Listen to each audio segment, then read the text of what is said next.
अम्मा बाद अऊज़ु बिल्लाहि मिनश शैतानिर रजीम बिस्मिल्लाहिर रहमानिर रहीम अल्हम्दुलिल्लाहि रब्बिल आलमीन अर्रहमानिर रहीम मालिकि यौमिद्दीन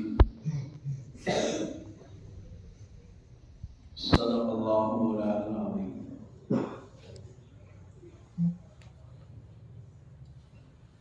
अभी आप हज़रात ने आज की मजलिस की वजह आप हज़रात ने सुनी कि ये मजलिस मुनाक़िद क्यों हुई। 26 जनवरी का दिन हमारे लिए एक त्योहार की तरह है, एक जश्न की तरह है।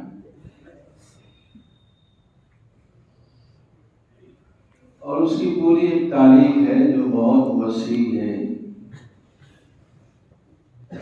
उसके पीछे कुर्बानियां हैं जो बहुत ज्यादा हैं।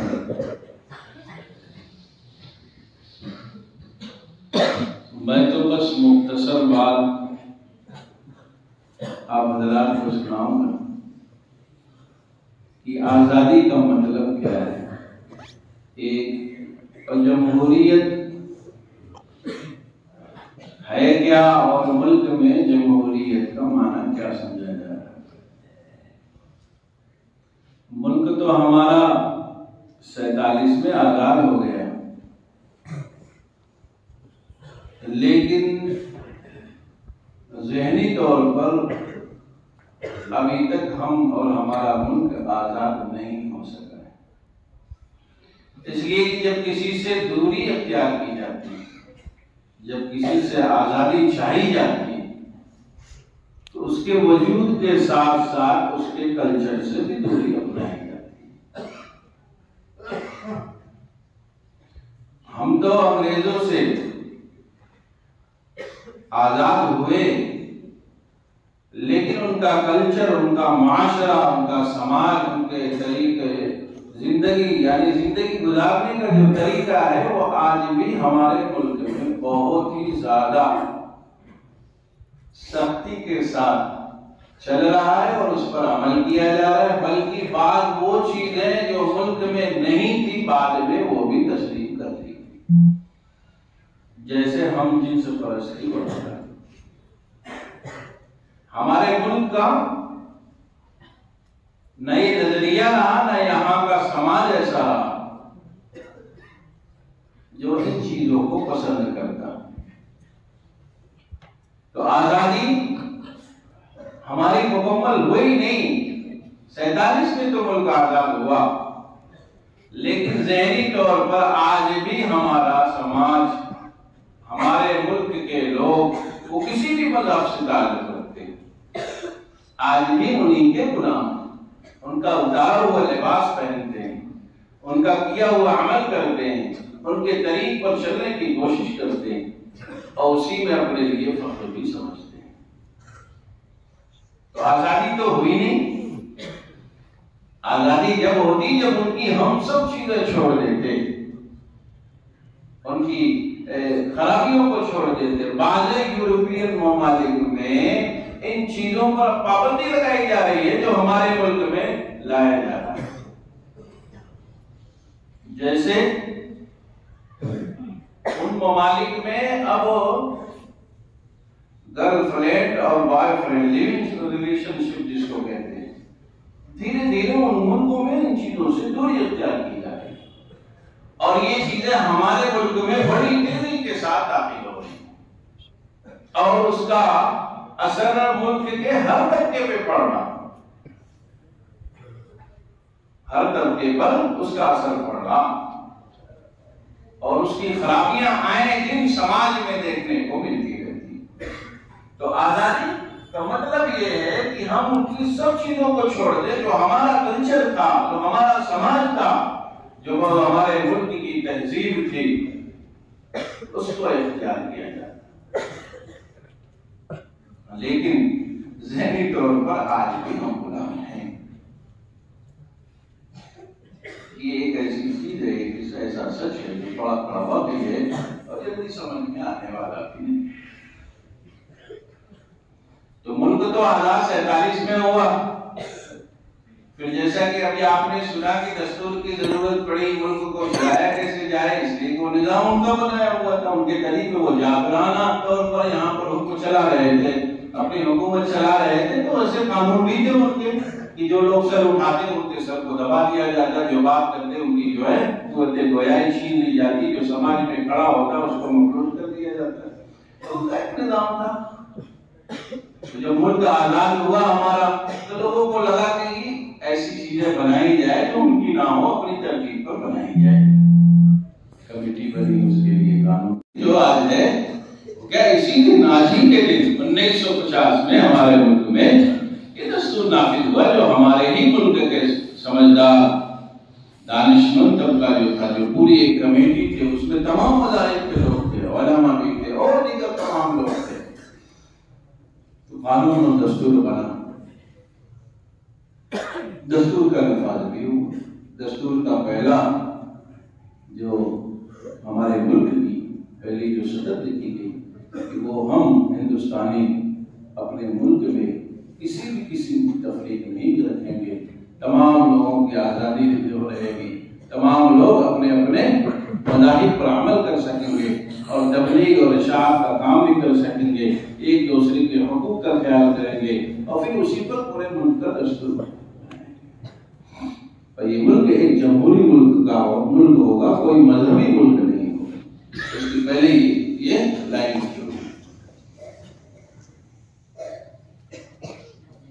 दस्तूर बनाया गया, कानून नाफिज हो गए। लेकिन कानून का इजरा जो है, आज आप देखें जो ताकतवर है वो कमजोरों को परेशान कर रहा, जो अक्सरियत में है वो अकलियत को दबाए रख रहा,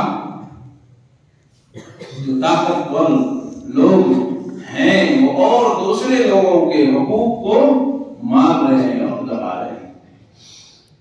हालांकि हमारा दस्तूर इसकी इजाजत नहीं देता।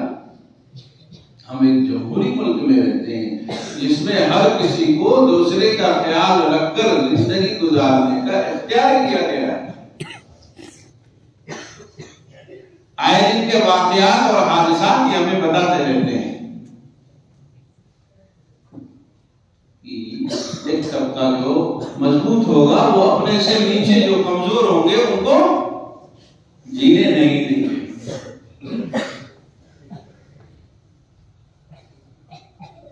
तो भाई मुल्क तो हर जो आजाद हुआ और दस्तूर बना करके जो इसका इजरा किया गया कि सब लोग खुशी के साथ जिंदगी गुजार सकें। इसलिए कानून मुल्क को पढ़ा भी जाए, उसको जाना भी जाए, अपने अख्तियारात को भी जाना जाए कि हमारे अख्तियारात क्या क्या हैं और उस पर अमल करने की कोशिश की जाए। एक बात मैं कहता रहता हूँ कि भाई कानून अपने हाथ में ना लिया जाए, बल्कि कानून पर बाकायदा जितना हो सके अमल किया जाए। एक दूसरे का हक अगर से सामने वाला नहीं अदा कर रहा है, हमारा हक ये है कि हम उसके हक को अदा करें। हम अपने अखलाक को लोगों के सामने पेश करें। और ये मुल्क हमारा है, मुल्क हमारा है। कहीं से भी थोड़ा सा हमारे जहनों में, हमारे नौजवानों के जहनों में जो आए दिन खबरों में बात चलती रहती है, अजीब अजीब किस्म के सवालात किए जाते हैं, अजीब अजीब की बातें की जाती है, उसकी तरफ तवज्जो बिल्कुल भी देने की जरूरत नहीं है। कुछ ऐसे बेवकूफ किस्म के लोग रहते हैं, इनका काम ही यही है, उनकी रोजी वही है। ऐसे लोग वो हैं जिनकी बात ही सुनी नहीं, हालांकि उनकी बातों का हिंदुस्तान हमारे मुल्क में चूंकि बैठते ऐसी जगह पर हुआ है, ऐसी जगह से कलाम करते हैं कि मुल्क में क्या है, पूरे मुल्क में जहर फैलाने की वो लोग कोशिश करते हैं। एक खूबसूरत हमारा मुल्क है और मुल्क हमारा इतना खूबसूरत है कि आप जब घूमिएगा फिरिएगा तो देखिएगा हर एतबार से हमारा मुल्क बहुत अच्छा है। हमारे मुल्क में रहने वाले लोग बहुत अच्छे हैं। अब वो सियासी मजबूरियां लोगों की रहती होगी कि कुछ बातें बनाते हैं, अलग किस्म के नारे देते हैं, उनकी तरफ हमें तवज्जो ना दे करके हमें अपने मुल्क की तरक्की के बारे में सोचना भी चाहिए। और तरक्की कब होगी? जब हम खुद पढ़ेंगे और एक जिम्मेदार शहरी बनेंगे। क्या बनेंगे? एक जिम्मेदार शहरी बनेंगे। जिम्मेदार शहरी से मुराद क्या है? जो लोग बाहर मुल्क में जाते हैं, आप देखिए कितना ख्याल करके रहते हैं। मैं दूसरे समय तो गाड़ी लिमिट में चलेगी, कोई चीज इधर उधर नहीं फेंकी जाएगी। आज हम देखें कि हम कितनी गंदगियां फैलाते रहते हैं। एक सफाई ले लीजिए, सफाई का ख्याल होना चाहिए। आपको ये ख्याल रखना चाहिए कि गंदगी ना होने पाए। जगह जगह कूड़ा रखने की जगह उस जो डिब्बे बने हुए उसमें डालने की कोशिश कीजिए। और वो कर रहे नहीं कर रहे उससे मतलब नहीं, हमें एक जिम्मेदार शहरी बनना चाहिए। हमें एक जिम्मेदार शहरी बनना चाहिए। और जिम्मेदार शहरी कौन है? जो हर चीज का ख्याल रखे। आप देखें, ये मौका तो नहीं कहने का, लेकिन आगे बात को कह देता हूं कि अब मुसलमानों के जो महल्ला होते हैं, आप देखिए कितनी गंदगियां होती, सफाई का ख्याल नहीं रहता। सफाई का ख्याल बहुत ज्यादा रखना चाहिए। जिम्मेदारी का मतलब यही है कि कहीं से भी मुल्क के कानून को न तोड़ा जाए। मुल्क हमारा है और मुल्क का कानून हमारे लिए है और हमको उस पर अमल करना है। कुछ बेवकूफ किस्म के लोग हैं, उनको न जवाब देने की जरूरत है, न उनकी तरफ तवज्जो करने की जरूरत है, न उन पर निगाह डालने की जरूरत है। ये एक तबका रहा है जो हमेशा रहा, जिनका वजूद हमेशा रहा है, उनकी तरफ तवज्जो नहीं देने की जरूरत है। आप देखेंगे तो आपको आजादी से पहले, आजादी की जैसे ही बुनियाद पड़ी तो कुछ लोगों का एक तबका ऐसा बना जिन्होंने उसके खिलाफ काम किया और फिर वो दुश्मनों के साथ मिलते रहे, उनके साथ चलते रहे, उनकी खिदमतें करते रहे, यहाँ की खबरें वहां पहुंचाते रहे। आजादी की जो एक मुहिम चल रही थी, जो एक तरतीब चल रही थी, बाज लोग ऐसे थे जिनकी वजह से उसमें बार बार दिक्कतें पेश आती रहती थी। तो एक तबका हमेशा रहता है जो उस वक्त वहां अंग्रेजों की जो है वो पीछे आगे रहा करते थे, उनकी चापलूसी किया करते थे, उनके दरबारियों में शामिल रहा करते थे। वही तबका आज भी जिंदा है, वो उल्टे सीधे सवालात करता रहता है। उनको मुल्क से कोई मतलब नहीं है, मुल्क की तरक्की से कोई मतलब नहीं है, मुल्क कहां पे जा रहा उससे भी मतलब नहीं है, मुल्क जाएगा कहां पे उससे भी मतलब नहीं है। वो कल भी नहीं सोचने वाले थे, आज भी नहीं सोचने। कल भी हम एक जिम्मेदार शहरी थे। मुल्क हमारा कल भी था, मुल्क हमारा आज भी है और मुल्क ही हमारा कल भी रहेगा इंशाअल्लाह। एक तबका हमेशा ही रहा, जिसे मुल्क की तरक्की से कभी लेना देना नहीं रहा। मुल्क में तफरीक कैसे हो, आपस में लड़ाइयां कैसे हो, हम एक दूसरे से लड़े कैसे हो, इसी नजरिए पे हमेशा काम करते हैं।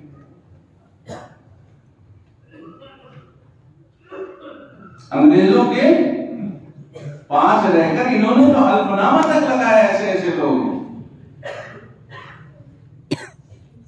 हमें इससे कोई लेना देना नहीं, हम इस जमात से हमारा कोई ताल्लुक नहीं। आजादी वाली तंजीम जो बनी हुई है, जो लोग मेहनत कर रहे हैं, जो आजादी की मुहिम छेड़े हुए, उन लोगों से हमारा बहुत लेना देना नहीं।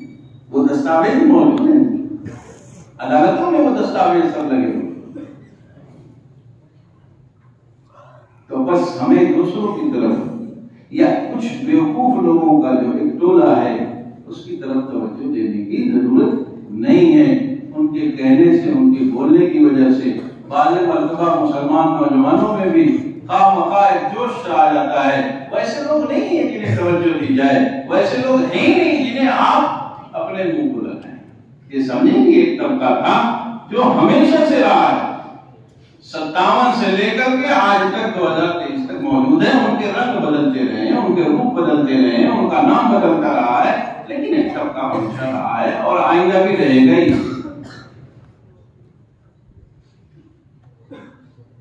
तो दो बातें मैंने कही, एक आजादी का मतलब ये है कि उनकी सब चीजों को छोड़ दिया है। उनकी यहाँ कल्चर में जो चीजें हैं, उनकी जो खराबियां हैं, उन खराबियों को अपने मुल्क में हम ना आने दें।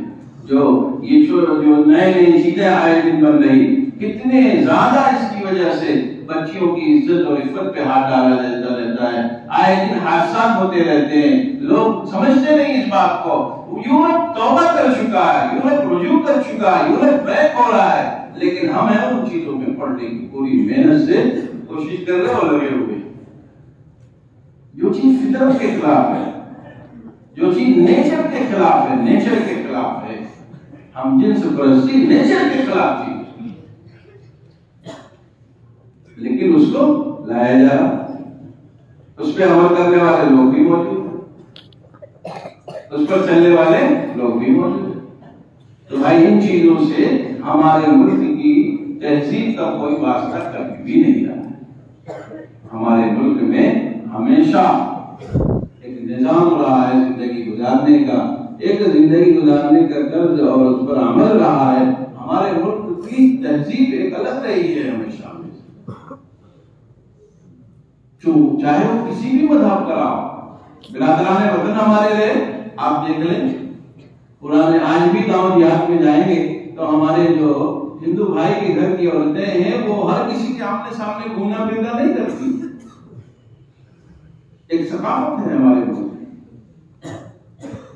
लेकिन आज हमारा नौजवान सोच रहा है कि कितना ज्यादा आजाद रहे, और जैसे ही उसकी जवानी ढलती है, तो जैसे ही जिम्मेदार बनना शुरू करता है, यानी वो 40 के करीब पहुंचता है, और उसके बेटे और बेटियां अब टीनेज जिसको 15-16 साल की उम्र में जैसे ही दाखिल होती है, फौरन उसकी बोल चाल बदलना शुरू हो जाती है। शहर की जिंदगी अच्छी नहीं है, बहुत बुराइयां फैली हुई, कल तक वही बुराइयां उसे अच्छी लग रही थी,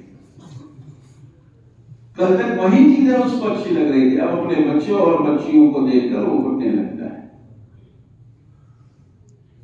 इसलिए जो हमारे मुल्क की तहजीब रही है, सभी को उस पर अमल करना चाहिए, और हमें एक जिम्मेदार शहरी बनना चाहिए।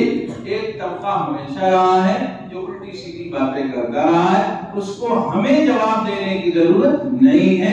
हम एक जिम्मेदार शहरी बने, और जितनी चीजें होती है जिम्मेदार शहरी की, जो जिम्मेदारियां होती है, उसको निभाने की कोशिश करते रहना चाहिए।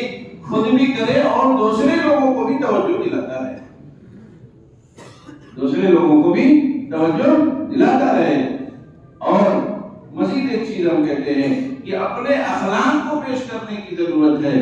आज हमारा अखलाक बहुत ही ज्यादा निचली सतह पर चला गया है। अखलाक अपना पेश किया जाए और लोगों के दरमियान में रहे। खिदमत एक बहुत बड़ा शोबा था जो हमसे छूटा हुआ है। जितना हो सके ये खिदमत खल्क का जो जज्बा हमें और हमारे अंदर पैदा किया जाता रहता है, उस पर अमल करने की कोशिश की जाती है। अल्लाह ताला हम सबको अमल की तौफीक अता फरमाए और मुल्क में अमन और अमान की हमायत चलाए। मुल्क हमारा बहुत वसी भी है, बड़ा भी है, और यहाँ पर तरक्की के ज़राए भी बहुत है। बस अफसोस इस मकाम का है कि लोग कुछ ऐसे हैं जो उस तरफ तवज्जो ही नहीं दे रहे।